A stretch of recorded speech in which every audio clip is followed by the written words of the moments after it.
नमस्कार, one India Hindi में आपका स्वागत है। भारत और चीन के बीच लद्दाख में चल रहे तनाव के बीच शनिवार को डेलीगेशन लेवल की अहम बैठक होने वाली है। इस बैठक पर सबकी निगाहें टिकी हुई है क्योंकि दोनों देशों के बीच पहले कई दौर की मीटिंग बेनतीजा रही है। लेकिन इस बार भारत की तरफ से lieutenant general Harinder Singh delegation का नेतृत्व करेंगे। हरिंदर सिंह लेह बेस्ड 14 कॉम्पर्स के कमांडर हैं, जिसे फायर एंड फ्यूरी कॉम्पर्स के तौर पर भी जाना जाता है। लेफ्टिनेंट जनरल सिंह ने पिछले साल अक्टूबर में कॉम्पर्स की जिम्मेदारी संभाली थी।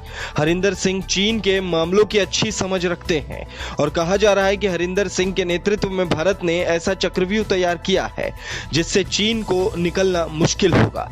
वैसे दोनों देशों में बातचीत का बिंदु होगा, इसके बारे में कोई आधिकारिक जानकारी नहीं दी गई है, लेकिन माना जा रहा है कि इस बैठक में 4 से 5 मुद्दों पर भारत चीन को घेर सकता है। बातचीत का सबसे अहम बिंदु है फिंगर एरिया में विवाद पर चर्चा। बताया जा रहा है कि ईस्टर्न लद्दाख में फिंगर 4 के पास दोनों देशों के सैनिक आमने सामने डटे हैं। पैंगोंग शो लेक से आगे के पहाड़ी इलाकों में 8 पहाड़ हैं।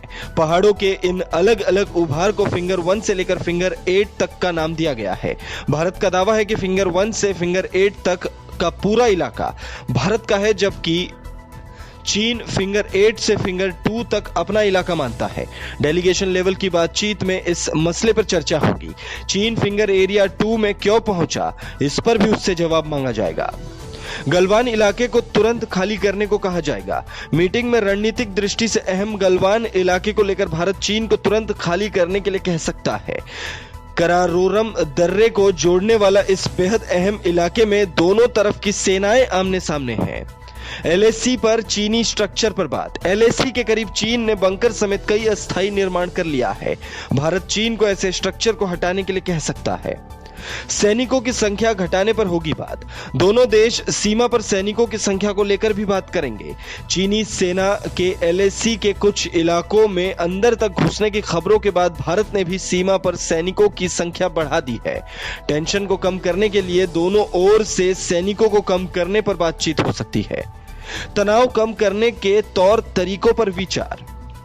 दोनों देशों के सेनाओं के बीच तनाव को कैसे कम किया जा सकता है, उनके बीच विश्वास कैसे बहाल किया जाए, इस पर भी चर्चा हो सकती है। बातचीत और सैन्य दोनों मोर्चे पर भारत की इसी तैयारी को देखते हुए चीन की अकड़ अब ढीली भी पड़ने लगी है। चीन के विदेश मंत्रालय के प्रवक्ता ने कहा है कि बॉर्डर पर हालात काबू में है और हम बातचीत से मसले को सुलझाने के लिए तैयार हैं। इस खबर में फिलहाल इतना ही। तमाम अपडेट्स के लिए बने रहिए वन इंडिया के साथ।